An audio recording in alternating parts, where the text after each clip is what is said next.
দ্রুত হেলদিভাবে ওজন কমাতে কিন্তু সকালে আমি এই খাবারটা প্রায় সময় খেয়ে থাকি, আর এটা খুবই ইজি আর অনেক বেশি টেস্টি একটা রেসিপি।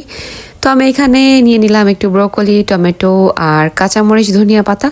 তোমরা এখানে তোমাদের পছন্দ মতো সবজি নিতে পারো, তবে সেগুলোকে খুবই মিহি কুচি করতে হবে, আর যে টাইপের সবজিগুলো দ্রুত সিদ্ধ হয় সেগুলো ইউজ করতে পারো এখানে। তো আমি এবার কাঁচামরিচও খুব ভালো করে কুচি করে নিচ্ছি, আর নিয়ে নিলাম ধনিয়া পাতা, এটাও খুব ভালো করে কুচি করে নিচ্ছি। তোমরা তোমাদের পছন্দ মতো জিনিস এখানে অ্যাড করে নিতে পারো, এটা খেতে কিন্তু ভীষণ ভালো লাগে আর পেটও অনেকক্ষণ ভরা থাকে। তো পেঁয়াজ রসুন দুটোই কুচি করে নিলাম। এবার একটা বাটিতে আমি 2টো ডিম নিলাম। তোমরা চাইলে একটা ডিম দিয়েও করতে পারো অথবা 3-4টা ডিম দিয়েও করতে পারো। তো আমি এখন জাস্ট ডিমগুলোকে একটু এভাবে করে আলাদা করে নিচ্ছি, যাতে কুসুমটাকে সরাতে ইজি হয়।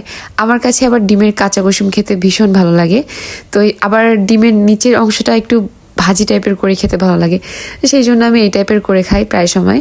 তো ভেতরে এবার আমি দিয়ে দিলাম একটু ধনিয়া গুঁড়ো আর হলুদ আর অল্প পরিমাণে লবণ। এবার আমি কেটে রাখা সব সবজিগুলো ভেতরে দিয়ে দিলাম, ইভেন পেঁয়াজ, মরিচ কুচি সবকিছু একসাথে দিয়ে খুব ভালো করে হাত দিয়ে মাখাতে হবে।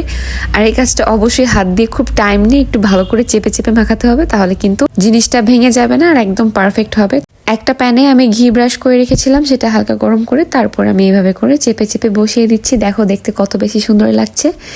তো তারপর দিয়ে দিলাম ওপর থেকে কুসুম দুটো, আর সামান্য পরিমাণে দিয়ে দিলাম গোলমরিচের গুঁড়ো।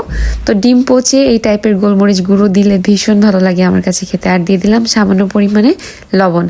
কিছুক্ষণ ঢেকে রাখলাম, আর এটা খুবই একদম মিডিয়াম লো হিটে আমি এটা করেছি, যাতে নিচটা পুড়ে না যায় আর কুসুমটাও হালকা সেদ্ধ হয়। তো দেখো একদম রেডি হয়ে গেল সকালের ব্রেকফাস্ট, একদমই লো কার্ব, খুবই হেলদি, টেস্টি, ওয়েট কমাতেও সাহায্য করবে খুব দ্রুত। তোমরা চাইলে কিন্তু ব্রেকফাস্টে এই খাবারটা রাখতে পারো, একদম ভরপুর পেট ভরা থাকবে আর পুষ্টিতেও ভরা, কারণ এখানে আমি অনেক রকমের সবজি ইউজ করেছি, সাথে ডিমও রয়েছে। তো যারা হাই প্রোটিন ব্রেকফাস্ট খেতে চাও তাদের জন্য কিন্তু একটা পারফেক্ট অপশন হতে পারে। তো কেমন লাগলো আজকের রেসিপিটা অবশ্যই জানিও। সবাই অনেক ভালো থেকো, টাটা।